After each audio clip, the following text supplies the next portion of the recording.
Mike O'Mara, Radio Entertainment. You can listen to The Mike O'Mara Show at MikeO'MaraShow.com. Well, what have we here? It's a podcast. Fine. And what excitement we have today. It's The Mike O'Mara Show with Mike O'Mara and Rob Spiewak. Now, here's Mike. Hi, everybody. Welcome to the Mike O'Mara Show. For the middle of the week, it's Wednesday, everybody. And we're taping a little later than we normally do because we have a West Coast author on the show. And I'm going to show something that I've never shown everybody. Let's bring our author in. Her name is Amy Tintera, and she has written an amazing book called Listen for the Lie. We will speak with her in just a second. But before we do that, I want to show you something to show you that I crammed for my exam. Oh, no. Because I didn't do my homework diligently. I waited. I was too diligent, and I waited till the last second. So there it is. There are my little your book lamp? my little book lamps that I Up late had last night? because Mrs. O'Mara was sleeping, and I couldn't. I don't looks like, subscribe. Mike, What? If you adjust that lamp, it looks like you could pick up channel 7. It looks like TV antennas on your There book. we go. Yeah. There it is. Very nice. Amy, welcome to the show. Thanks for coming on. We really appreciate it. And I think you've already probably realized how professional an outfit this is. I love that little book lamp. That's amazing. There are two things that this does. I'm not doing a commercial for a book lamp, by the way. No, we're doing a commercial for the book, Mike. But I That's know what you people gotta are going to do. say, where did you get it? Where did you get This it? is twofold. I no longer, at my advanced age, successfully read by lamp on nightstand. Or even like in a regular room. I need to have the light on top of it. I'm just trying to turn this But do you off need now. two lights? Because What? it's a double. Do you need two Yeah, lights Rob, to read? I need two lights. Well, you're the one Okay. who brought it up. Don't bite my but- head off. So I just I use it because it really enhances the page. And I really have to say that I wish we had you on at the beginning of the summer, because this is, look at this. This is just page after page of awesome. This is awesome. This is Thank you. awesome. And I love me a good. I think the term page turner is overused in the publishing community, but this, man, I mean, I love when it's off the aircraft carrier. As soon as you pick up the book, Zoom. and like nothing I have ever read in the thriller genre, because it involves. I don't consider what the podcast that she writes about, Amy, that you write about. You're here. I'm sorry. I don't consider it the kind of podcast we do, not even close. We are kind of radio guys that did a podcast after they put us out to pasture, so we're here. But this book involves a podcast that's one of the murder serial kind of podcasts that's out there. And True life it's crime. just, before we get started, I just want to compliment you on really putting the work in. I am so in awe of people that can write, and you do a great job. I was looking at some of your biographical information, and it says you got your start in writing doing young adult novels, and I have not read those, and I'm curious what is that genre? I'm not even familiar with the genre of what, teens? Is that what it is, for books for teens? Is that what young adult novels is primarily for? It is, yeah. It's books for teens, primarily like starting at age like 12 or 13. And a lot of adults read them as well. Like Hunger Games is a YA novel. A ton of adults have read okay. Hunger Games, Twilight, that sort of thing. So I wrote a lot of those. Well, they claim that this is your first foray into the adult thriller genre, and you dive right in with a book about a podcaster. How'd you get the idea? Well, so my very first true crime podcast, like a lot of people, was Serial. Okay. And so I listened to that like on a road trip, just straight through 10 hours, and I loved it. But it was years later that I sort of decided to combine that with my idea to write a book that was great on audio. I love audiobooks. I think they have a big potential. And I thought this is the sort of book that could be great just in in hardcover or in audio. Josh, you dove did. in with audio, right? I did the audiobook, and I was very impressed because it was multiple voices, some music added, so you know when it's the podcast versus the author or the storytelling. I'll definitely. So it was awesome.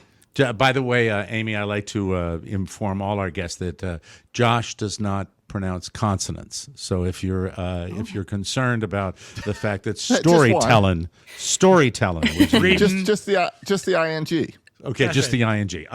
But this is super cool, and the characters are wonderful, and it's about murder. But I don't know.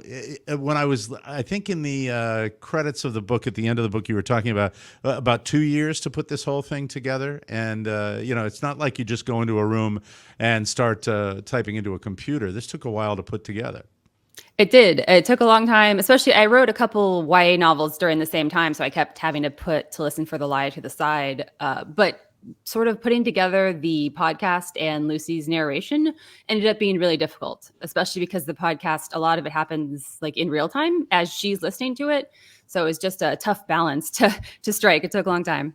I'm not giving you a spoiler alert when I tell you the book goes in between the narrative of the main character Lucy, who and the podcast. It goes back and forth, and you have a transcript essentially of the podcast that's going on, and a great couple of the characters all throughout the book. I was going to highlight, and I didn't do it because I just didn't get around to it, of a one line that comes from the grandmother that involves the mother doing something naughty, and something along the lines of I laughed out loud because the book has a tremendous amount of humor in it as well, where it's got murder. It's got great looking people, first of all. That's Yes. the thing. It's got lots of, and they're climbing all over each other in this book. I mean, it's just nonstop. But my favorite character is the grandmother in this book that is just fantastic, and she makes a comment to the mother that made me laugh out loud. I'm so proud of you, and it was just awesome. And so you have all the elements that would indicate this book could be a movie. But have you always been interested in the thriller genre? Do you have any favorite authors out there that you like in particular? Stephen King gave a great review of this book too. But it's neat. Who are some of your faves out there? I sort of got into the thriller genre several years ago. The Silent Patient was a big one for me. Like I read that one and I really enjoyed it. It has the same sort of page turner, short chapters sort of thing. And Gillian Flynn, of course, with Gone Girl and Sharp Objects, especially, those were a big influence on me. Even though she is much darker than I am, I loved those books. You put more humor in yours, Yes. as far as you've got a lot of comedy in this book as Dark well. humor, I would say. Very dark, little bit. but great. Yes. Well, that's I love That's dark you. humor. Yeah, you do. And so it's really involving the podcast. Did you do any kind of research with podcasters when you were putting pen to paper for this book? I listened to more of them since I had listened to Serial years before. I started listening to true crime podcasts sort of in the morning before I would start writing, so I could get the voice in my head. So that was really helpful. Yeah, because you want to get the voice right. Did you check out any of the dumber podcasts that are out there, like maybe this show? I don't think I listened to any that I thought were dumb. No.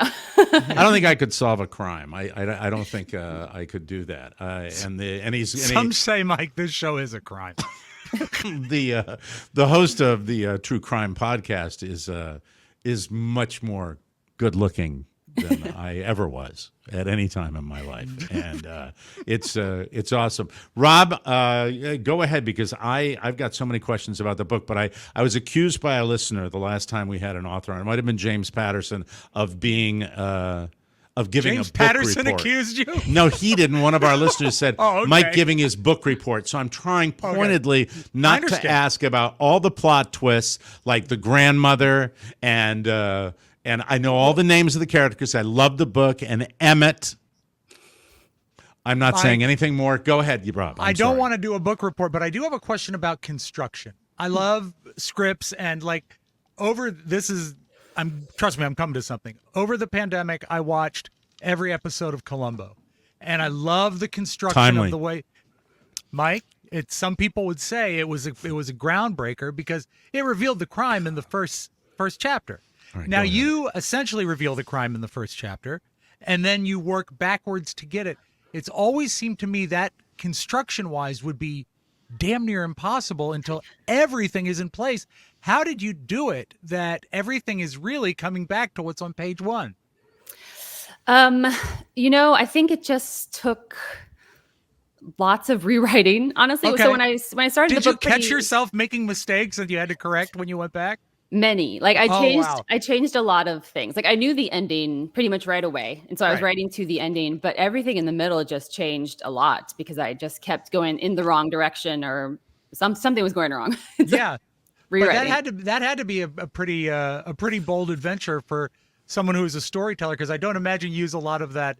I won't say trickery, but those gimmicks and those sort of construction points in the young adult stuff, because you're obviously a great storyteller if you're writing young adult fiction. Is there a different mindset when you tell this story as opposed to you? Because it's all just storytelling when you get right down to it. You've got this story and you've got your young adult stories.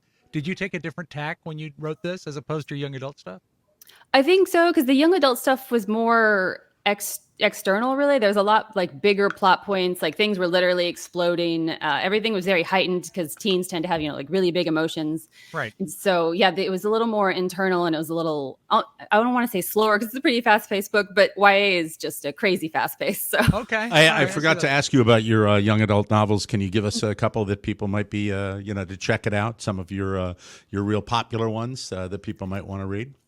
my first one, Reboot, is like a dystopian, sort of like Hunger Games, about teenagers who reboot after death. I found that one was really popular. It's a fun sort of action adventure and also has some dark humor because I can't write books without dark humor. So We're talking to Amy Tintera. The book is a New York Times bestseller, Listen for the Lie, murder podcasting, lots of sex.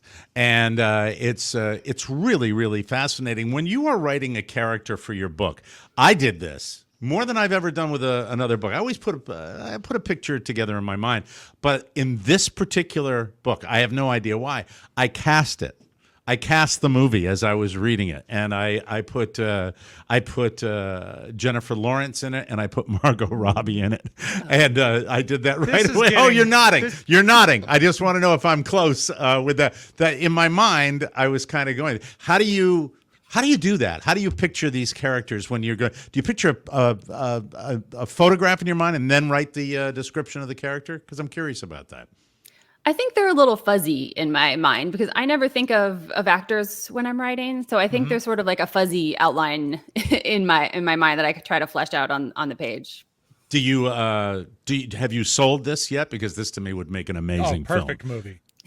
We're hoping. I don't have any news yet, but Oh hopefully. God, you should. You should. I well, mean, it's you've only got been out. It's been out a relatively short period of time. I do love. I cast the grandmother too, but unfortunately, probably too old for the grandmother. But who's the lady from Downton Abbey? Who's the Dame, the not Dame matriarch? Judi Dench. I know who you mean. No, Judi Dench could do it though. Maybe. Yeah. She had an American accent. What am I doing? Anyway, this book is really, really so much fun. And so Rob sort of asked this question of you. You get to, it's a thriller, and we really don't get the resolution until the very end. When you get there, before you even write the book, do you have an aha moment and you say perfect and then you dive in, or do you let it happen as you proceed through the writing process? I let it happen for sure. Like I said, I had the ending, but actually the big twist in the middle of the book, I had been writing the book for over a year before I got to it. So sometimes you just have to write for a while and see what the characters tell you, Oh, that is so very cool. Like and I Maggie also Smith think is the that, name Rob, you're thinking you're of? not going to be, drink Maggie Smith. That's right. Yeah, You're not going to like this, right? Because you don't drink anymore. But I found myself really, really wanted to drink more heavily after I. Oh, Mike, just because I as don't was drink reading doesn't this. mean I can't want to. It makes There's a me want that. margarita scene in the book Yes. that just makes me want to put it down and go to my Iguana Mia just down the street and go. Now, were you are from Texas. You're from Austin, Texas, and a lot of your books center around Texas. Do you find the state of Texas great fodder for your fiction? It really is, because I feel like it's a unique state. It's a huge state. It's like very different north to south. And it has a lot of weird characters. And I love complaining about the weather. So I can complain in the book a lot about how hot it is. We could do that where I'm from Southwest Florida, and we are right now just at about the time where you go, this is silly. Why am I here? It's month after month. The book is essentially about friends. Women who are friends and grow up together, and mean girls, and the evolution of those friendships. It has a lot. That subject of the mean girls, it's prevalent throughout the book. Did you experience that personally a little bit? I think all women do. I think a lot of women growing up, you experience the mean girl and the intense friendship, and sometimes with the same person. So I think it's a very universal experience with women.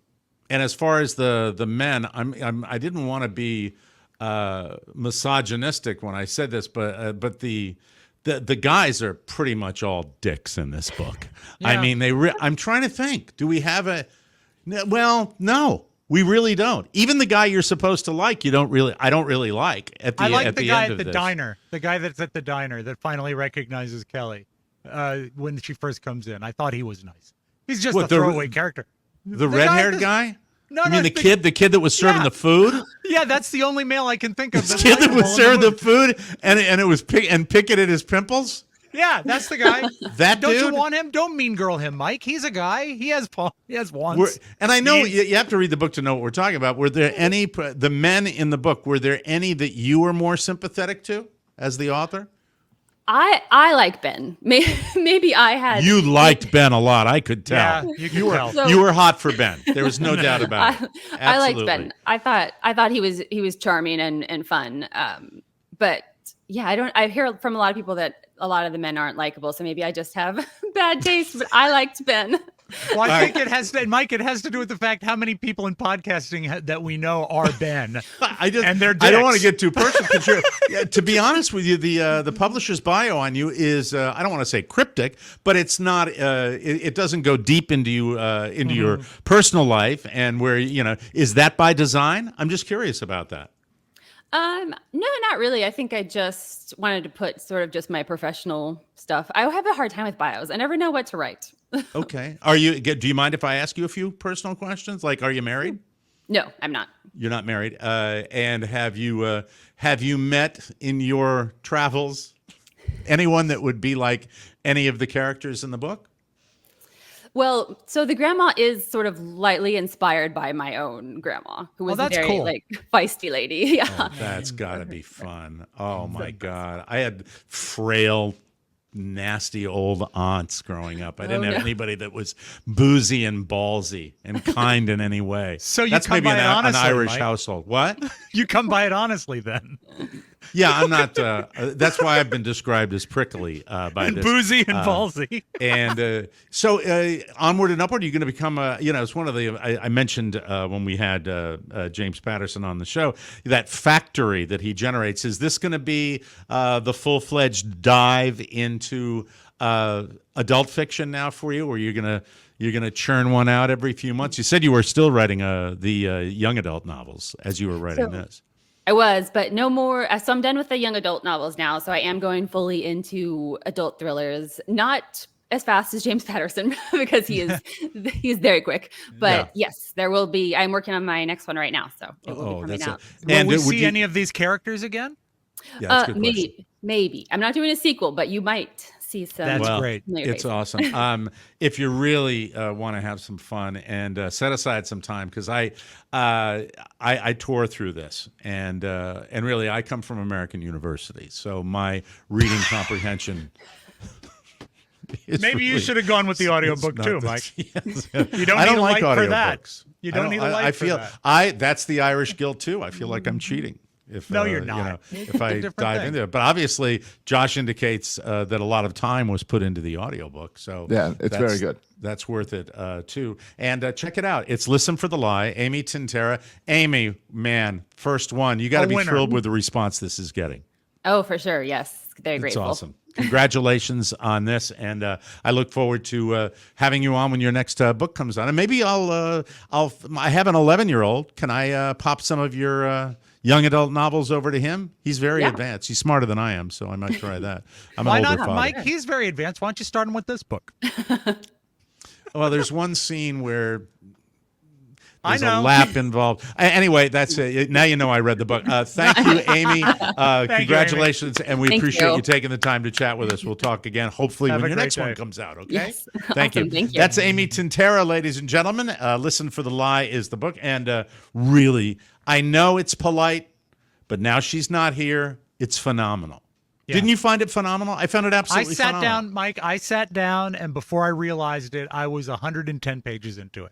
It's that kind of read. I get when people Great knocked me storytelling. for a book report. I wasn't going to give away. You can't do it in this book. It would wreck it. No, I would wreck no. it for you if I started giving. But they're amazing. But the grandmother is my favorite Yeah. character. There is one life lesson I pulled from the book is that I'm not the only person who imagines killing people.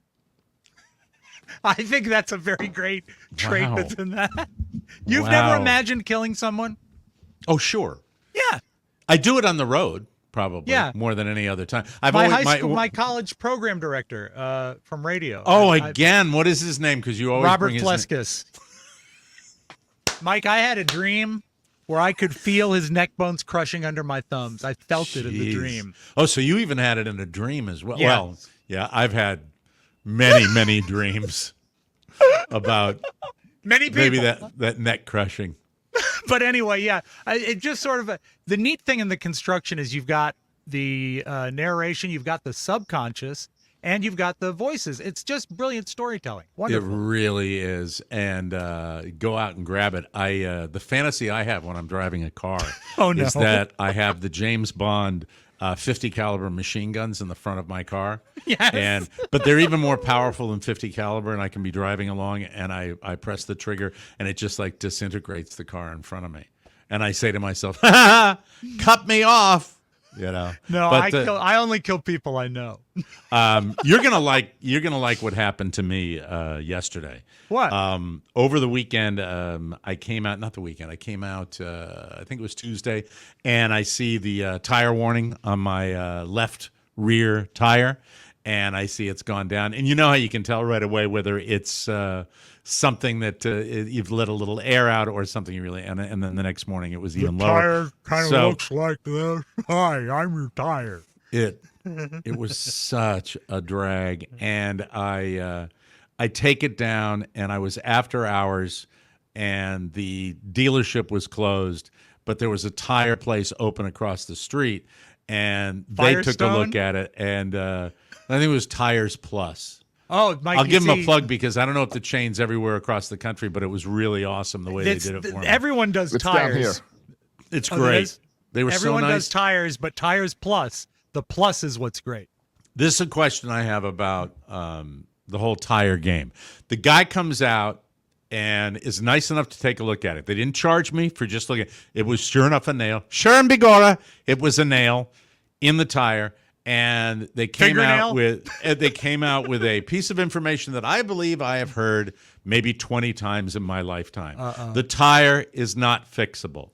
It cannot Right, you be can't patch it. patched. And I don't know. I think that might be the standard issue line that every single tire place goes. I also found out, and I found this out a long time ago, that tire stores and car dealerships compete, and so the prices are more competitive than you would think. They're not all, because a lot of things in the dealership are way more expensive, but in many cases, the tires, they know you're going to go across the street because it's a tire. So they have to be competitive with the tire prices. But this business of not reparable because it's located on, not in the middle of seam. the tire, but isn't it like a flexible patch kind of thing? Mike, and and what's the difference? That's the- how they get you, Rob. The lie that I get is, well, we could replace one tire, but we really should replace 2 or 4 so they're all the. Hello. Oh no. Hello. Oh no. All right, I'll Mike. jump ahead. So they said Oh, they couldn't. no. They couldn't I'm fix it. so sorry. They told me to take it to the dealership, and I said, "Can I get by?" They filled it full of air, and it was just the next morning where I had to put more air. And I've got a full-fledged. You saw that compressor I have in the garage. Yes, I've got a yeah. compressor in the garage, For a tiny balloons, little one It's for like normally beach for balls and stuff. balloons, but I have a series of air compressors and tubes of helium. And then when I smile a certain way, drool comes off my lower lip. I love. And I've hired. I Mike pull for, a kid down into the drain. No, I've it's- I've hired Mike for 4 parties, and he does balloon arches like nobody's business. in the business of children's entertainment. I'm a god. It's Uncle Buck, by the way. So they come around, and I know what the problem is because the other place took a look at it, and the guy goes, "Yep, there it is." I say, "Hey, thank you for that. Thank you for Yeah, that. thank you. This is at the dealership, and Okay. but it's cool Yep. because the dealership lets you drive right in, don't have to make an appointment, and they'll Right. deal with you right away. Although they didn't have the tire, I'm still waiting for the tire to be put on as this show is Oh, taped. the tire for the car that is from that dealership, and they don't have it in stock. Nope. Wow. Yeah. That's sloppy. That's But sloppy they did the ordering. game. They did the game. Of course and they did. here's the thing. They go around and he's got his little tool and he's mad. That's all they're doing. They're not even looking at what needs to be. They know they have to put a tire on. And they're checking the tread. And Oh, the car's got the penny trick. You can use the penny trick. the You car's see got how- a little over 10,000 miles on it. Okay. And they do a little thing like that. And then he gives me the price of the tire, which I will not share here because it's embarrassing. So I don't want to share it with you. I It was understand. $1 million. Oh, Mike, That's how that much seems the tire high. cost. That seems very high. And then he says, and the tread on the other one is, these electric cars, the torque just chews up the tires. It's See, like, that's shut up. different. My dad, the last time he got hit is when he was driving a Volkswagen. Is it a Touareg? And they said, "I don't know about your tires, man. These are heavy cars. They go through tires. It's a heavy car." I said, Well, "They know how much the car weighs when they build it." There's always going to be another reason for them to blame. Yeah. So I tell the guy, no, I'm just going to just repair the one that's got the nail in it. And he comes around. There were 2 guys on the car. There were 2 guys chatting and going around. One guy with an iPad and another guy that's like doing the little test and stuff like that. Sure. The other guy's making a note. And then he comes around, the guy that told me, the torque really chews up these tires. And he walks across, and his buddy at this point is behind the little podium, the little service podium. Sure. And I will look at him, and I swear to God, he does this. He looks at the guy and he says, 1. Okay. And the guy kind of gives him a disappointed. We didn't get him for 2. We didn't get him for 2 this they're time. that open about it. I don't know if they knew I was staring at him when they were doing that, but They also you know, didn't think you could figure it out because with the level they're at. it was so I'm still waiting. We're waiting.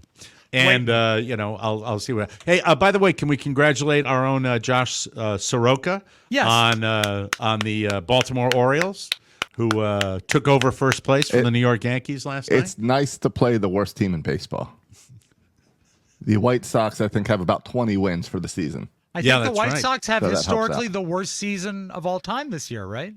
They're terrible. Yes. They Yeah, are they're really bad. terrible. But my team fading into oblivion right The now. quote I read about your team today was that they were standing in the locker room staring at their lockers as if it was a funeral. It's terrible. It's terrible since the All-Star break.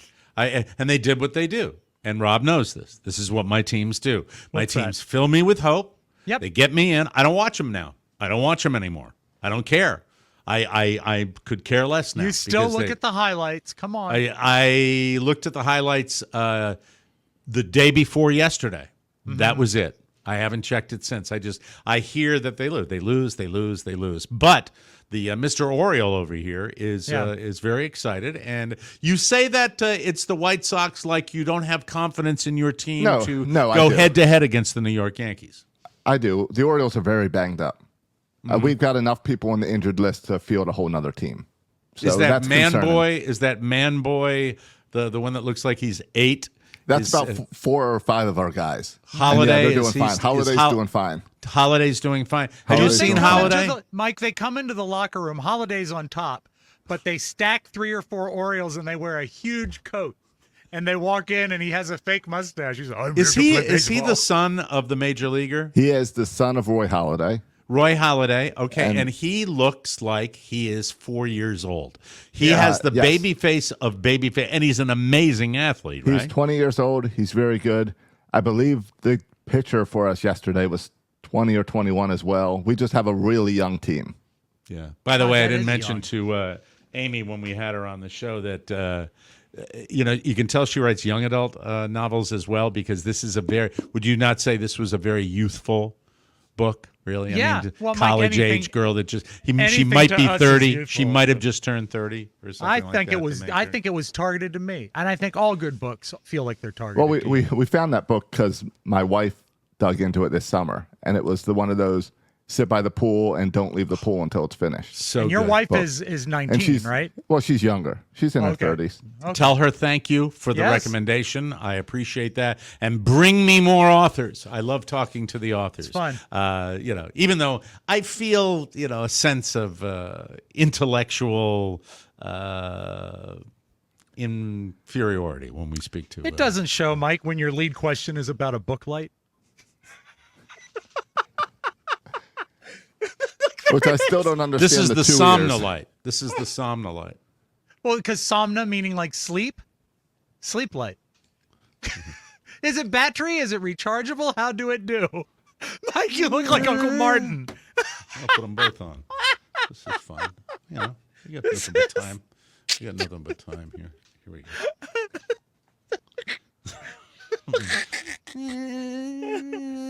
Yeah. That's how you should have done the interview. Yeah, and Hi, not mention welcome. it. Welcome No to the introduction. show. Yep.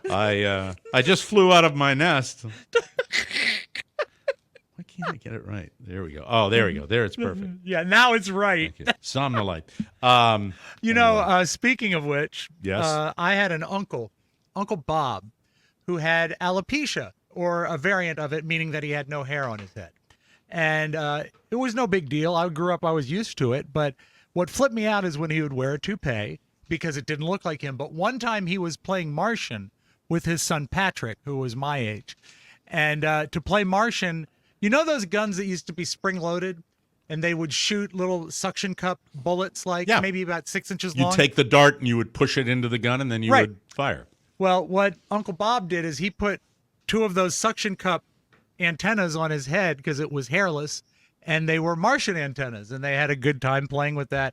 But then when he took them off, he had 2 hickeys on his head for a week because What a lovely story. You how should. You know what? You unfortunate. should write a book. I should not. If you wrote a book of fiction, what would you write? I would probably write a lighthearted detective something. But I would have to think. But Like only murders in the building, right? Oh, That type Mike, of why do thing. you Is give that- me that? I'm as just a saying. I courtesy know to you'd write it. Would be No, fluffy. as a courtesy to you, I haven't even brought up the fact that it's back and it's sensational. All right. I would write a book about. I didn't ask. I thought. Oh, hey, wow! First time he's fucking laughed since the show started. That's Go great. ahead. What would you write? You two pals. Yeah, they're Stop always it. against me. Stop Everybody's it. No. against me. What would you write? I would write a story about a father and son. I would write an epic, a Avalon style epic that would include a life and all the things. It would be very, very long and self-serving and probably not really well regarded.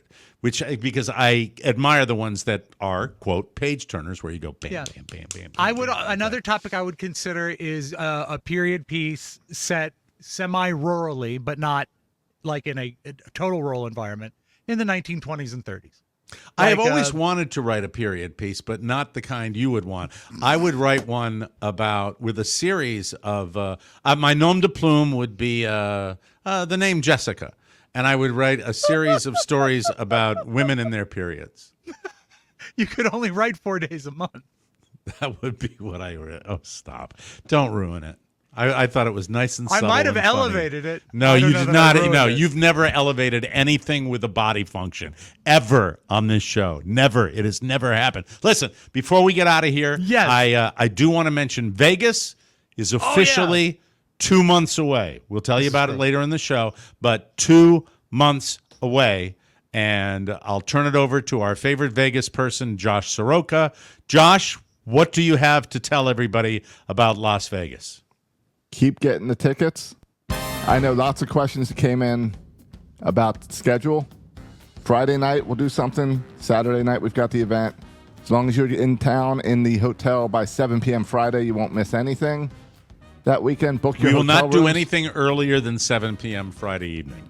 No, If- and we will do And something Saturday it's during gonna the day. it's gonna be casino oriented, and then Yes. Carlos got the ladies brunch that we will arrange for Saturday. I would look for an 11 a.m. start for that. That's probably what time That we're going to works. do that. All right, that sound good? Yep. And then if you're having any trouble with the hotel info link on our website, just give the hotel a call. And if they're a huge pain, just let me know and we'll get involved. Okay. All right. So that's it. Just remember, it's literally 2 months away. We are going to be in Las Vegas.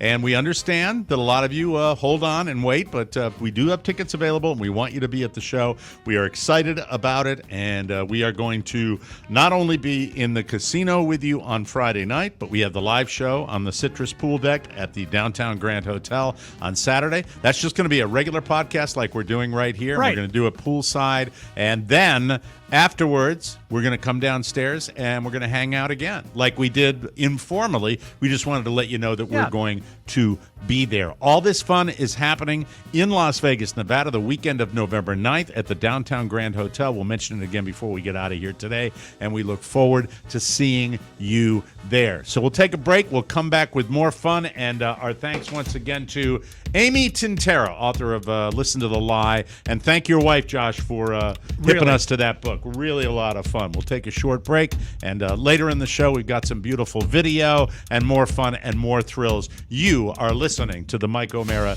Show. Whoa, da do, da whoa, da do, whoa, whoa, whoa. He's The an Mike O'Mara- enigma to those that Oops, know him, sorry. and a lone voice whose only goal is to help others. Who's ready to cash in? The chase for a Lombardi trophy begins this week, and your football weekend doesn't start until you hear from the prognosticator of Pahrump. Nikki Diamond is back. Hop on the Nicky train, cause we about to get paid, baby! The 2024 football season is here. Don't make your picks until you hear from the authority. This season will be legendary. Nikki Diamond, Thursdays, only on The Mike O'Mara Show. Wow. Hey, gives the it Mike his all. O'Mara Show is proud to welcome a new sponsor, Nurture Life. As a parent, I don't need to tell you how busy I am or how busy you are. That's why you need Nurture Life. You see, Nurture Life is a meal delivery service focused on helping busy parents easily feed their babies and kids from 10 months old to 10 years old. The company provides fresh meals and snacks that are delicious. I know an 11-year-old that enjoys it as well. Delicious, nutritious, and fully cooked, ready to serve in just 1 minute. Nurture Life lets kids enjoy a healthy diet while still eating all of their favorites like mac and cheese, spaghetti and meatballs, and so much more. My 11-year-old loves the corn dogs. So, Yes. what sets Nurture Life apart from other meal delivery services? It's how amazing they taste. That's the most important part. And how healthy they are. That's important too. And it's even allergy friendly, which applies to my son. Now, say it with me. Corn dogs! Corn dog! It's about time that a flexible meal subscription existed for babies and kids. So head to nurturelife.com and use code TMOS for 55% off your first order. That's right, 55% off. Once again, that's nurturelife.com for 55% off. And make sure you use our promo code TMOS, ladies and gentlemen, so they know that we sent you. Mike, Shannon Fisher in the chat room says you probably would have been all right if you had used the premium air that Carla got in her tires. Some people just never forget, do they? I just thought it's nice. It's nice. Premium Air, yeah. Amazing amount of views on that video, too. Yes. So Carla's now planning on just, surprising me at every turn. Like those paint videos, right, where they dump milk all over each other. Remember That's the guy funny. puts the Yes. confetti out there. Hey, we start today They never with... show the cleanup. No, they never show that cleanup. And does anybody know what the substance is? Is it milk? I'm not going to say I don't know. anything. Oh, stop. God. All right, let me dive in. You asked them a fluid question. You should have left it. Jeez. I know, and that's why I didn't reply. A recent study has revealed a tenuous but plausible link between picking your nose and increasing the risk of developing dementia. In cases where picking at your nose damages internal tissues, critical species of bacteria have a clearer path to the brain, which responds to their presence in ways that resemble signs of Alzheimer's disease. A team of researchers led by scientists from Griffith University in Australia ran tests with a bacteria which can infect humans and cause pneumonia. The bacteria has also been discovered in the majority of human brains affected by late onset dementia. Wow. You know what, Mike, I heard is that there's been a link between picking your nose and dementia. Thank you, Rob. One of us was going to do that joke. I know. Maybe Taylor Swift won't be at any of Travis Kelce's games this season. Oh. Because according to Britain's Daily Mail tabloid, a really naughty, lying tabloid. That is a bad one. They're going to announce their breakup on September 28th. The Daily Mail leaked pictures of what is likely a fake contract, which details when the breakup will be announced and how it will be managed. It says the announcement will be, quote, gracious, respectful, and stress mutual respect. It will also state that Taylor and Travis are, quote, both committed to their careers and personal growth. They remain friends and wish each other the best. People, You buy a single syllable of that. It's funny. The document. Travis Kelce's PR team came out this morning and said all of that is false. I don't believe them. The document was supposedly. Yes, I do. The document was supposedly drawn up by a Los Angeles PR firm called Full Scope. But they're denying that it came from them and threatening to get their lawyers involved. Oh, The it didn't come from us. They probably No. don't. Yeah, they probably don't get sued over. Well, Tom Cruise, he sued and won against British Yeah. tabloids, right? Carol Burnett sued the Inquirer a million years ago. But It they can were be American, done, but you know, but it's I- expensive. It's an expensive proposition to do. And even if it was all fake, there's no reason to end it. Just double down for the new football season. You'll Amen. make even more money. Worked well for both of them. Here in the real world, things seem fine. Travis even admitted that Taylor is drawing up plays for the Chiefs. Oh, come on. But he said they all involve him because, it's him. Right. And probably some extra spin moves. Yeah. Yeah. Elvis used to draw up plays and mail them to the Cleveland Browns. True story. Yeah, because he was super into football and he would loved football. actually do that. I popped for the $60 Madden game, which is now out, and I somehow think Does it have Madden's voice on it still? I No. don't know whether No, he's it does involved. not. No, he's I get dead, sucked bro. into it every year. You do? Yes. Don't you think, though, my opinion is that Madden has allowed my son to be more knowledgeable about the NFL than any other Yes. sport? Would that be valid? Yeah. I mean, it's the same with any of those games. If he played the baseball game, he'd know all the baseball players better. Do you play it with your kid? I do not. Oh, so you're he really just- in. I play All right. by myself and occasionally with my brother. Really? Okay. And it makes you know all the players, and you do know plays when they're talking about the X's Yeah. and O's Yes. because they're legitimately done. A Herculean effort to put that together every year, I think, right? It's amazing. And the graphics are spectacular. He Well, showed it looks me like last night. TV now. It looks like you're watching a game on TV now. Yeah. It has He for a wants couple me. years. He wants me to get one of those ridiculously expensive gaming computers, but I think that Ev- era has passed me by. I just don't think I want to do it. Every 10, 11-year-old is asking for a gaming computer right now. You I tell read your something- son, Mike, Yeah. it's cheaper to buy a helmet and to go play in the yard. Yeah. Well, he has a helmet. Huh, glad we got that. He's not playing baseball. I mean, he's not playing football. Anymore. But Make him wear it around the house. Right. It's his new baseball helmet. I, Baseball helmet. want to put that up. I want to put that up so people can buy it. Yes. We'll have it at the TMOS auction that we're going to have at the Downtown Grand. Right, When we that's put right all the after items on the tables. Right after my writer's workshop. It's going to be very Put a exciting. sticker on the side of that, and it's Yeah. a TMOS helmet. Absolutely. Heritage helmet. If you visit the Rock and Roll Hall of Fame, you can hit up the Voice Your Choice kiosk and vote for who you think should be in the hall. It doesn't actually count like the Rock Hall's annual online vote does.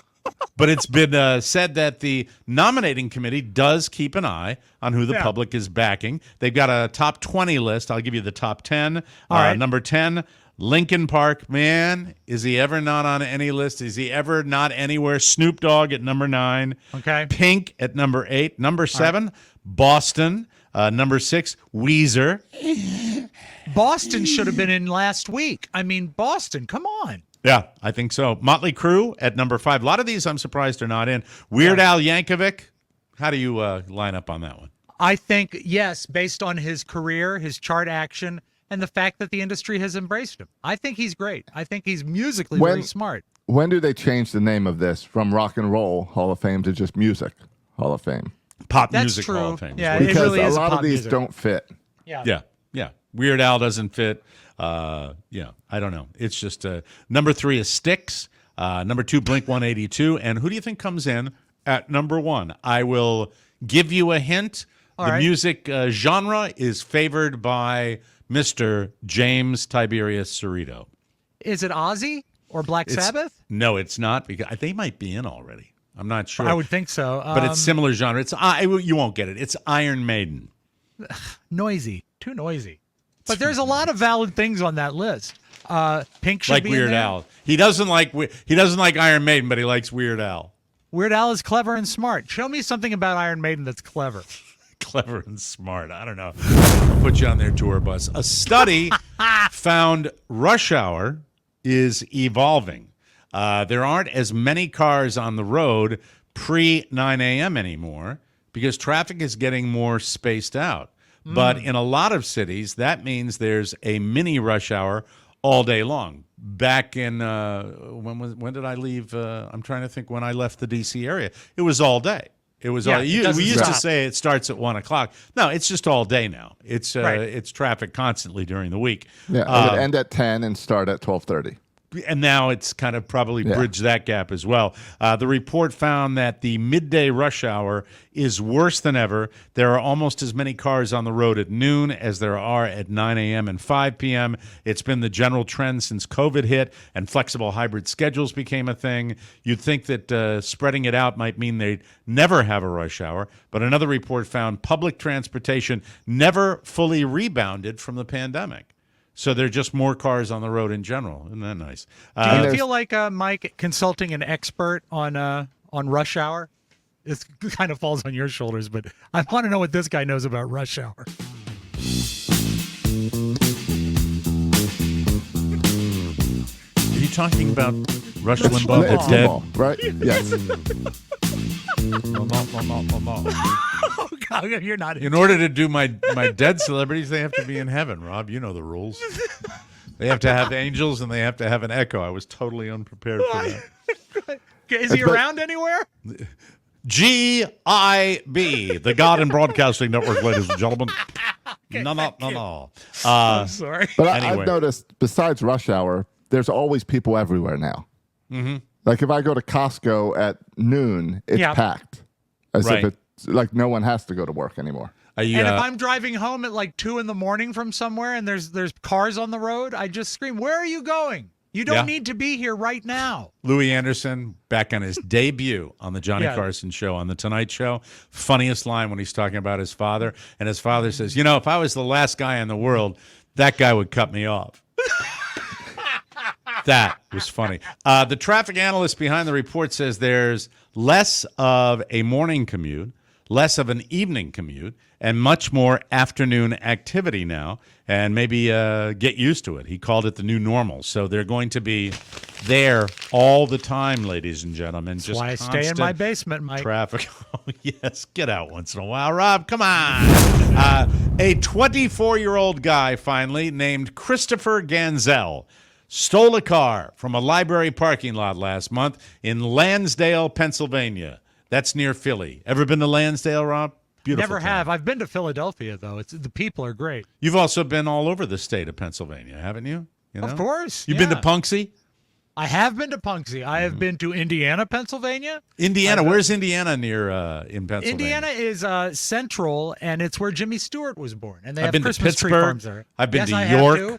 I've been to Amish country up there. Harrisburg. I used to have a radio gig in Harrisburg. Some guy left his green 2023 Subaru Forester running. Hey, Subaru Forester. Well, yeah, I've had the Outback now, but the Forester I've had, but flipped. Well, Chris got in it and took off in it in the running green Forester, but it didn't. He didn't take it for a joyride. He drove it to a police station, and the reason he went there is the dumbest part. He'd apparently had an earlier run-in with cops and wanted to ask them for his drugs back. This guy. They didn't realize that he was in a stolen car at that point, but they did moments later when they got a report that he just used it as his getaway car from another crime. This guy. Yeah, he didn't take it from the library and go right to the police station. He took it from the library, and then he took it to a nearby Target where he tried to shoplift stuff and was seen speeding off in the same green Subaru. Mike, the target was on the way. So they tracked him down and they arrested him. He's facing 2 felony charges for unlawful taking and receiving stolen property, plus a misdemeanor charge for unauthorized use of a car. Hold on, That's a a misdemeanor? What's the deal? I mean, he stole the car. That's felony. What's going on here in Well, Pennsylvania? they got a lot of stuff on him, and Pennsylvania, you know, they kind of hang loose. Bob Barker says, remember, if you're going to the police station to ask for your drugs back, take an Uber. And please spay and neuter your pets, ladies and gentlemen. I'm Bob Barker. Green Forester coming your way, ladies and Wind gentlemen. it up and let it go. There is a man that is very famous, a famous musician that Rob and I feel may be being elder abused. And we will discuss that individual when we return on the Mike O'Mara Show. Unleash your best self with DermGlowSkin.com. It's never been easier. Just fill out a quick questionnaire, have a call with a medical provider, and get your prescription delivered right to your door. Just 1 injection a week, and you're on your way to losing 21 to 26% of your weight while improving blood sugar, cholesterol, and blood pressure. And it seems every week they're coming out with new health benefits for it. Yes. They offer FDA-approved semaglutide and tirzepatide for weight loss, plus NAD+, B12, Samoralin, and PT141 for that extra boost. Get ready to shine in Las Vegas and hop in the pool, Dirk. Feel great and look amazing. Start your transformation today at DermGlowSkin.com. I'm Mike O'Mara, and I approve this message. Rob and I probably commiserated on this subject a few weeks ago, and we've both seen the same video. There is you probably know it better than I do, a bit of a controversy online about the fact that they are trotting out Frankie Valli of Frankie Valli and the Four Seasons, who is now in his 90s, right? Yeah, I think he is actually 90, that's a lot. Now, if you've seen the movie Jersey Boys, that was based on his career. And I'm sure that he and the Four Seasons are in the Rock and Roll Hall of Fame. They had an amazing run of hits and great doo-wop, high voice. He had a great falsetto voice. But they started... They even made a Broadway smash about the band, right? Yeah, Jersey Boys. That's the movie and the Broadway thing. Mm-hmm. So they started... The first one I saw is that he's singing to track. And almost hardly moving his lips, the clip that I saw. Well, Mike, this is great. This person did their homework. They did a 9-year compilation of clips of him hitting the same note. Oh, my And it's God. identical every time. So if you pay your hard-earned money to go see Frankie Valli on stage, he's not with the Four Seasons anymore, so he's surrounded himself with 4 energetic youths that seem to... Maybe they think by being over-exuberant, they're going to make up for Frankie. But let's go through the last, 25 years with Frankie Valli.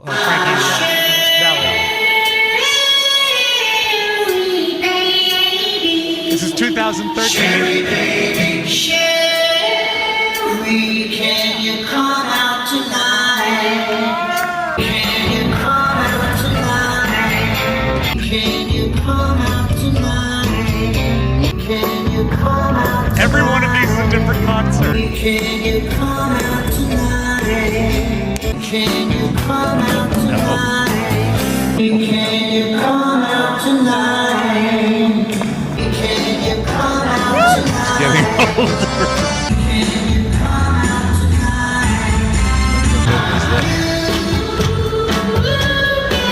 At least he's moving there, Rob. Yeah, but the thing is the recent tapes of him, he really looks like they're bringing him out like Hannibal Lecter.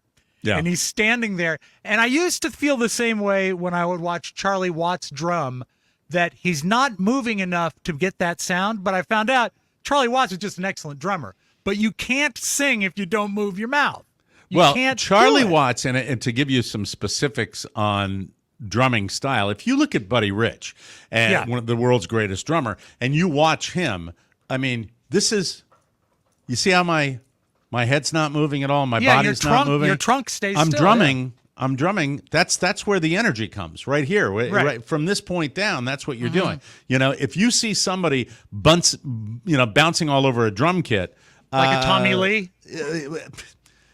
Although Tommy Lee was rocking out, and I mean, a good drummer, most of the jazz-based drummers don't do that. And Charlie Watts was, of course, his foundation was jazz drumming, and that's why he drummed like that. In fact, a lot of drummers drummed like that in early rock and roll. That's the way it happened. Let's look at this montage of Frankie Valli standing stoic, as my grandmother used Is to this say the when she older took her- guy right now? Do we see the older guy? Oh, yeah. This is him just stand. There's a couple. It's again, there's clips. He's literally not moving. His lips. He's not moving.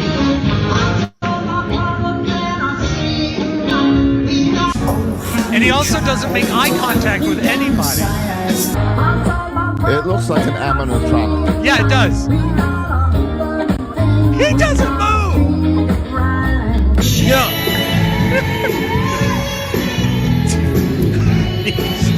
That looks. There's a ride at Disney World where they make Yo, Ben Franklin Yeah, it's the climb a Hall of step. Presidents. And it's The like, Hall of Presidents, exactly. oh my God, they made him move. It's That's it. fantastic. So here's the thing. If Yeah. he's getting gratification by going on stage and getting the Right. applause, I mean, they are still, the Frankie Valli and the Four Seasons still adored by their fans. Yeah. They really are. But if he's getting the gratification, I'm okay with that. I'm just wondering if if there's somebody pulling the strings. Of course there is, and literally behind the pulling scenes. strings. He's worth $80 million. He doesn't need to be doing this. Is he really worth that much?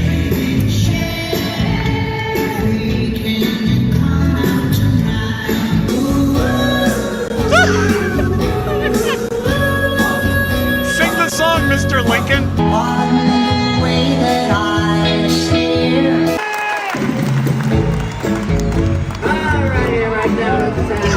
He also, when he moves, Was he on really stage- talking there? Was it because I heard him? Yeah. Hold on. I'll go back a little bit.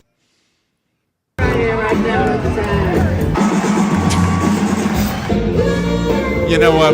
You know what's going to happen, Rob? I swear What? to God, it's going to happen. You're did it. spotlighting this on the show. He's gonna kill him, Josh. That's what's going to happen, right? And then little whatever the Valley kids are, or the Valley wife, Sally Valley, is going to make a lot of money. Anybody But- doing any kind of investigative work on this at all? We're just no, talking I think it's about been it. more of an internet thing, but people have done the montages.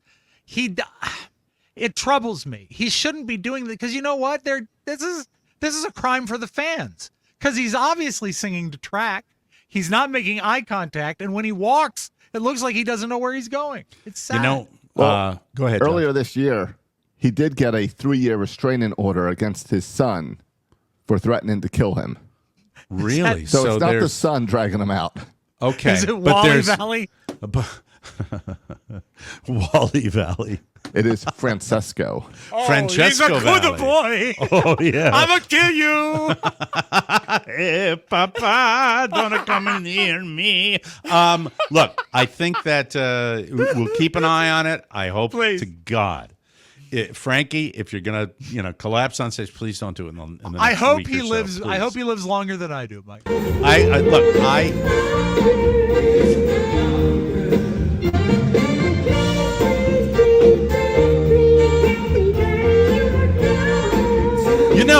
I'll give him this credit. He's a little guy, but he looks like he's relatively fit, except the face looks a little gaunt. But Mike, he looks relatively. he forgets to eat.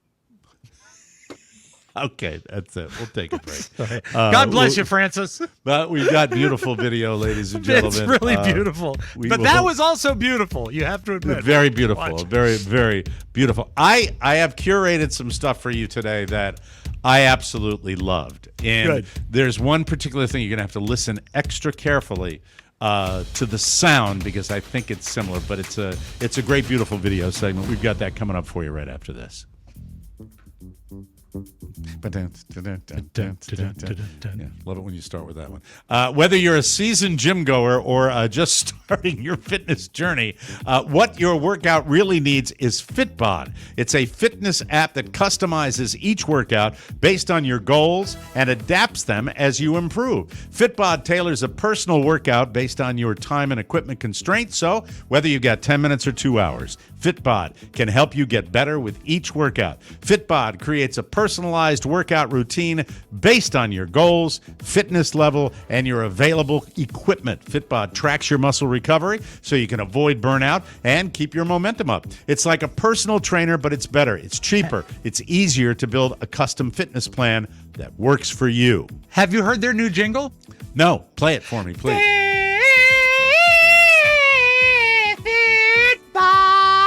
Thanks. You have to pay for that. Add Fitbod to your workout essentials. Join Fitbod today to get your personalized workout plan. You can get 25% off your subscription or try the app free at fitbod.me/TMOS. That's fitbod.me/TMOS. And we thank you, Fitbod. Hold it before you play the video. Stop it. All right. Yeah. Well, no, we're good. Let me see. Nope.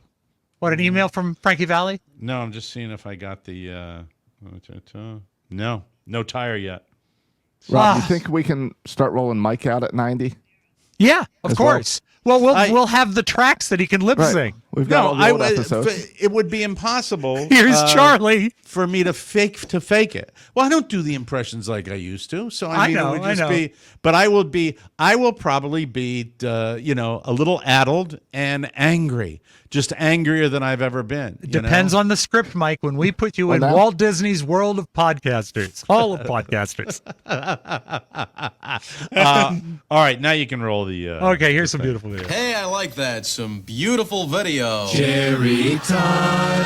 Rob, I played this a bunch. I think we played this forever That's in cool. the audio version. This is an oldie but goodie to get you started today on beautiful video from the Newlywed Game. Back in the day. Husband says the one thing he absolutely forbids you to put on his wiener.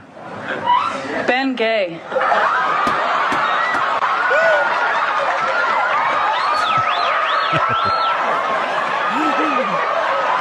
Eubanks.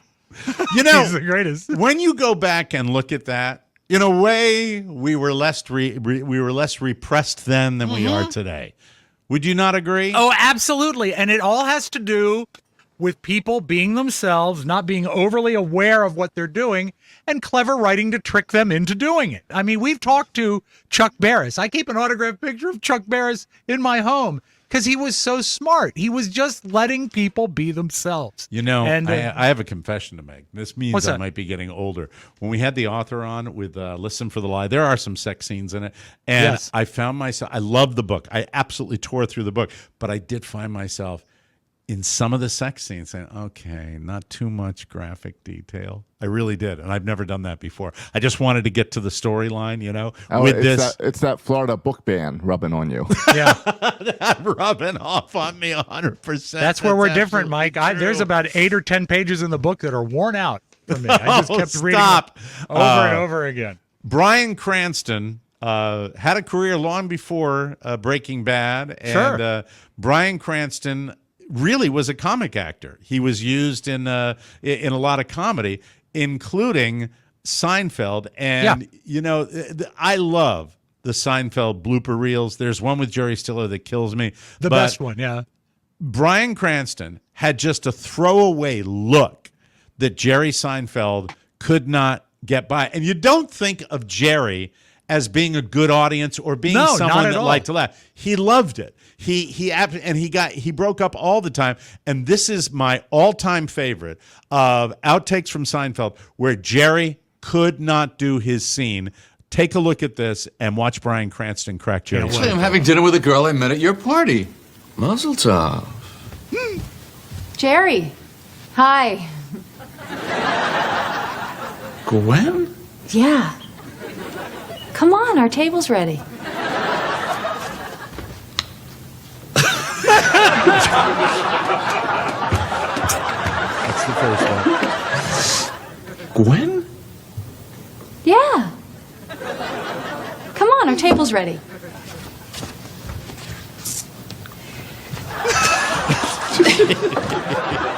Magically underplayed. Now he's cracking. Come on, our table's ready.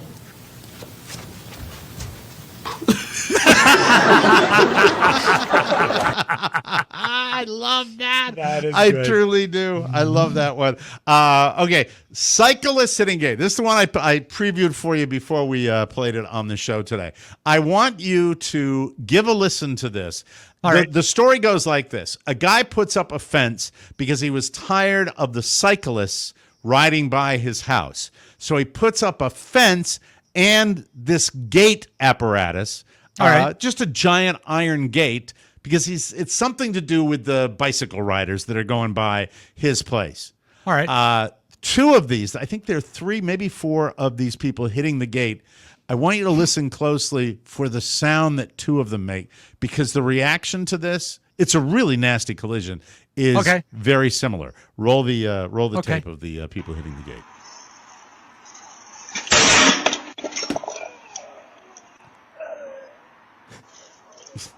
No, the next guy. There he is hitting the gate. No sound from that guy. But this one. Hear that? Like he might be gagging. It knocked the air out of all of them. Oh, that's I think what it's it trying is. to catch their breath. Okay. Because they are going full speed into this thing. And it is not. They've been down that path 100 times, and now there's a gate there. Play it one more time. There's just, I guess you're right. Because, I mean, I just don't know how they miss it. Watch it. Watch it. I'm sorry. I shouldn't be laughing. And not funny. You can see the way the road is cut. This is a shortcut, like through the guy's backyard to not wind around the house. Yep, yep. And they didn't see it. Mike, if I were to rank them, 3, 1, 2. That's my ranking. And the guy that put up the fence really enjoyed these videos of Of course he did. Oh, That's why he edited it together and put it on the internet. You know who owns that fence is Frankie Valli.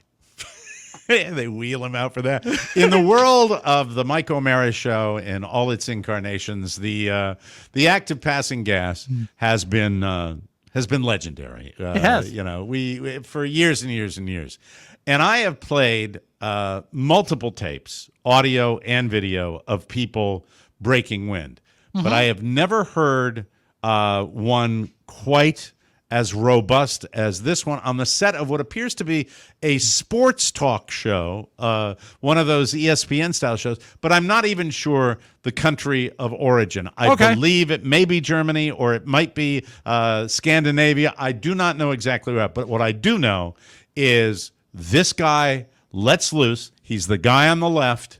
Okay. And my God, wait till you hear this, Oh, good. ladies and gentlemen. Check it out. I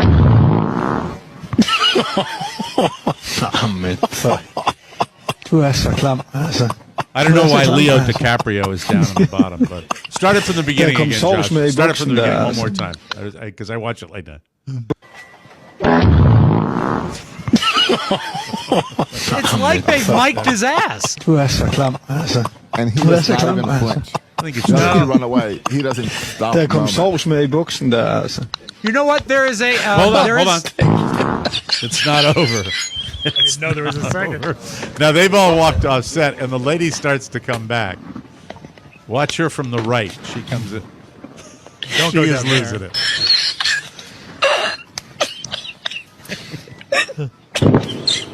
Another. My God. Oh, now the cameraman's even backing up now. Yeah, the aftershocks.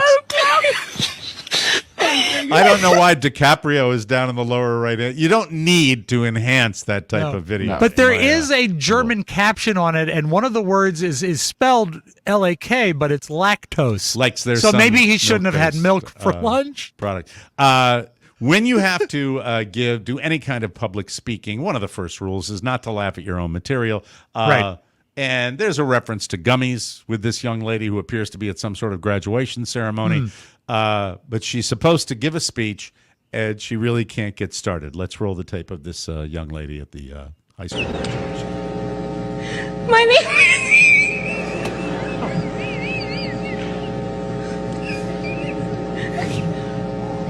She's walking away now because she can't really Gotta get it collect together. herself, She's yeah. waving her It could arms. easily Now be she's- over-medicated. Might be medicated. Good morning. My name is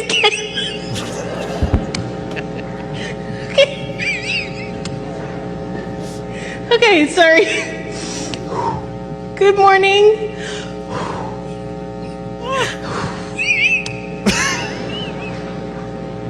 Okay, my name is Caitlin. I'm going to teach her now. I love it. I do enjoy that. I think she took some yeah. anxiety medicine Perhaps beforehand. Yeah, Nerves they manifest mention gummies themselves in the in different video, ways, which yeah. is true.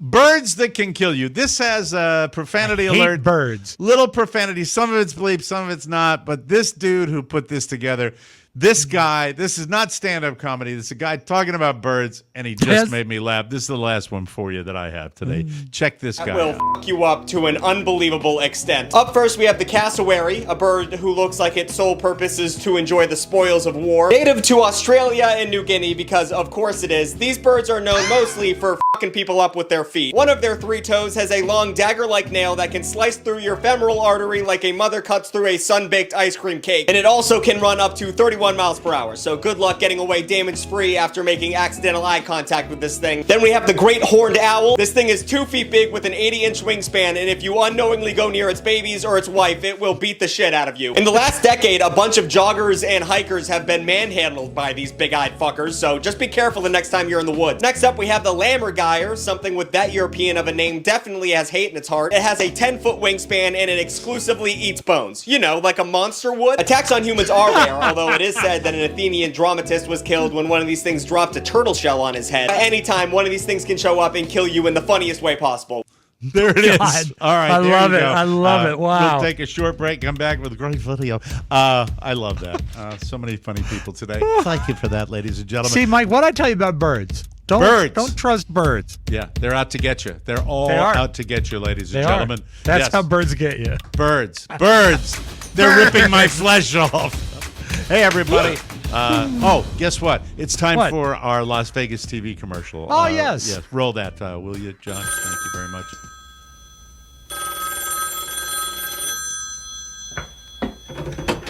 Hello?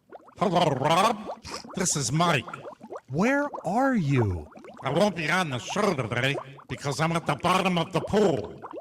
Bruh, why are you at the bottom of the pool? It's not just any pool. It's the pool on top of the downtown Grand in Las Vegas. You know, with the Citrus Grand pool deck. But we're not performing there until the weekend of November 9th. Don't be an idiot, Spiewak. That's sooner than you think. Don't get left out. All the info for tickets and hotels and merchandise is at MikeO'MaraShow.com. Oh, that sounds great. We'll take over the whole hotel with fun and games and our all-new live show on that very pool deck. But I do have one more question. Yes? Are you alone in that pool? No, silly. Josh is in here, too. In his Cal Ripken Speedo bathing suit. Help, I'm drowning. No, you're not. TMOS Live, the weekend of November 9th at the Downtown Grand Hotel in fabulous Las Vegas. Make your arrangements now at MikeO'MaraShow.com. Come party with us. I've stopped breathing. Revive me by purchasing tickets. Great read. I always wonder how my beard darkened so totally and I lost all of my hair in that particular video. You're just shopping different looks, Mike. That's all. Yeah, and It's a little tough to find video of people on the cell phone underwater. I think you did great. Search. Yeah. fantastic. All right, Rob, you got some video for us? I do, Mike. Hey, I like that. Some beautiful video. Jerry Todd. All right, a question for you. Rachel Ray. Where do you weigh in on Rachel Ray? I don't think the question is where I weigh in. It might be where she weighs in. No, she's not put on weight, but I haven't seen her in a while. And she posted a video about the last time she was with Tony Bennett as a dinner guest. And it's a lovely story. But not only does she look different, people are speculating that she may have had a stroke. And if it's not a stroke, she's certainly drunk. But watch this. I almost didn't recognize her. Time he came to my house, Tony Bennett ate 2 portions of ossobuco, and I almost killed him. I had polished the floors in the kitchen because, well, Tony Benedetto, that's his full last name, Tony Bennett's coming to dinner. I have to make sure the floors are perfect and the house is clean and everything is just amazing. I might have gone a little overboard with the floors because when I pulled out the chair for Tony to sit down for his starter snacks and aperitivo, the chair slid out from under him and he hit his head on my marble counter behind him. Does she not even look like herself? It is hard, absolutely incredibly difficult to tell what's really going on. I think she's going to have to release a statement of some sort because she's not been in the public eye in a while. But it's not just that she looks different. She's not struggling to speak. She's not slurring. The it's thoughts just, maybe. I mean, there's a lot of that going around when you get to a certain. I don't know. I hope she's okay. Me too. She does have her statement is that she loses her voice a lot. And her voice was pretty weak that day. Ooh, I don't know about that. I don't know if that's going to voice cut sounded it. strong. Yeah, little weird with that one. Who knows? Maybe we'll never. But know. she That's did the not thing kill about it. Tony Bennett. He hit his head on the counter, but he got up okay. Thank you, everybody. Tony, did you have 2 portions of ossobuco? I did not. I got out there after 1, and then I was attacked by one of those prehistoric birds. That's horrible. Hey, baby. So, there's trouble in Louisville, Mike. You've heard of porch pirates, right? Oh, yeah. Yeah. Well, the problem in Louisville is not pirates, but someone who is captured with monkey business by a Ring doorbell. You probably heard of porch pirates, but what about porch poopers? Don't know any other way to say it. Right now, LMPD is looking for a man who has been using the bathroom on Louisville homeowner's porch all week long. Ward Jollish tracked down the homeowner and spoke with him about being targeted by a porch pooper. Listen, a warning. While we won't show you everything, okay? We won't show you everything. I'm not Some may be 8. grossed out by this video. All right, here we go, Mike. Really? Thanks for that. Here's the guy. It all started with this. Sunday night, a young man in a red shirt walks up to one Louisville home well after midnight and begins peering inside. The homeowners have no clue. After a few seconds, the man runs away in his socks and disappears into the night. Socks! But the next night, he returns and leaves a horrific surprise. Tuesday morning, I went out to my front porch and noticed this, what I thought was a cat poop. The homeowner who He's wearing the wishes to same remain outfit the anonymous, next but day. who we'll Yep. refer to as Jim, then checked his doorbell camera and realized it was no cat at all. And it turned out to be a person. And not only did he defecate, but he also urinated on our welcome mat. Mike. What did they do to him? I don't know, but why is my takeaway from it that he's doing it in socks? No, your takeaway is just pure unbridled joy. That's what your takeaway is right there. That is not right. Not right at all. There's Ew. something personal about it for him I to come agree. back the next day. I agree. Yeah. Now, you know what, Josh? It could be personal, or you never know. Modern medicine, drugs. And True, you know, Lasix. it could Get be. you. And that's why you should know your neighbors. Yes. Know your neighbors well. That's the moral of that story. The saddest thing, Mike, is that puddle of urine. Tony Bennett slipped in it. Hey, I fell on my ass. No longer here. There is a contest that I don't think I could win, nor would I want to win. Would you compete in this contest? Today marks the first ever ranch chugging competition here at the Harmful Rooster. But how do you win? By chugging this 24-ounce glass of their ranch. 3, 2, Mike, I think you're going to not only enjoy the notion of people chugging ranch, you're going to like the winning disposition. You know, I think for a true athlete to be great, Is he has that to have you? charisma. Is that you hosting when you were like Mike, younger? Mike, that guy has hair. You know it's not me. Okay. But I want you to see the winner because All right. he wears the mantle well. 10 seconds. I just drank Oh, 24 ounces of ranch dressing. That's all it took for Zach Orvis gross. to chug 24 ounces of ranch and take home the win. And I've seen people pour about that much on their salads, so what's the difference? But he had his fair share of competition, including 10-year-old Jordan Peterly. Oh, I'm a kid. no. I'm the youngest person here. Oh, Good dear. luck. Poor Owner dear. Randy Roost came prepared for the big day with what he called just-in-case bucket.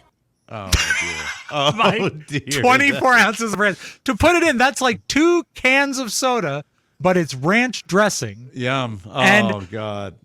I don't think ranch is as good as people say it is. I'm not a ranch guy. You Where are prefer at blue ranch? cheese, right? Of course, with Mike, with a little extra cheese, if you don't mind. Okay. All right. That's nasty. But I'm not chugging it. Let's Oh, my close, God. Mike, in Corpus Christi. I'm gonna Do you throw still up. have the house down there? Yeah, in Corpus Christi, Texas. I love it's fantastic. Really Mike, love it. it was a bad day over Labor Day weekend for them because in Corpus Christi, a pig got loose. The pursuit actually began Sunday morning along the forest near Alameda Street. 2 other animal control officers tried to catch the sow, but she proved elusive. Labor Day is supposed to be one of those days This guy. where you relax. Oh, no. But instead of relaxing, of course, we're at work, and guess what we're doing? Well, we're sitting here with this family trying to catch that pig. Marissa and Jordan Fowler luckily look at had her, some isn't chicken she feed in their cute? car, Yeah. and that was enough to keep this bristle-haired swine from running away. Then There he animal goes. control showed up, and this girl decided it was finally time to have some real fun. She's heading straight for Alameda Street. Oh, dear. Luckily, she slows chops. down. Yeah, I know. Eventually, these officers' roundup attracted the It's a good attention video. of a number of people Isn't it? who joined the It pig is. posse. It's fast. One of those folks was Quentin Hall, who did his best I just to got corral the little pork That's chop. funny, I Rob. just thought I'd help y'all. Yeah, I like animals and it's pretty fun. You got my little brother with me. He said he was faster than me to chase him. He couldn't catch him. But yeah, it was all fun. While Quentin was leading that chase in and out of Alameda traffic, Right. another man actually parked his car in the middle of the street and gave chase. Eventually, the miniature pig gave up, and Otticelli carried her back to the truck for some cold air conditioning. That little girl was sizzling out on the hot pavement. You know, Mike. Who has a healthier mouth, the pig or the reporter? That's All I know that's is, just- Mike, the pig was so upset they had to give it Ambien. Oh, Jim Amato right now is falling off his chair. Ambien. Ambien. There you go. Well, we got. I'm sorry I messed up the pig's pronouns. It's a shame. Oh my! It's a shame. But that lower deck on that reporter, get some dental work. Jesus, you're on. That's why television. he's still in, Mike. That's why he's 58 and he's still in Corpus Christi. We have to take a break. We'll be back tomorrow with a brand new episode, ladies and gentlemen. Listen, go out and grab this book. She was a lovely lady, and we appreciate her coming on the show. She's Amy Tintero. The book is Listen for the Lie, available in bookstores and on Amazon and bookstores everywhere. Thank you very much. We'll see you tomorrow. For Josh Soroka and Rob Spiewak, Michael Mara saying so long, everybody. At first, I thought it was a cat. Want more? Make sure you check out The Mike O'Mara Bonus Show. Get it at MikeO'MaraShow.com. Mike O'Mara, Radio Entertainment. Sabrina, don't just stare at it, eat it. You lost again.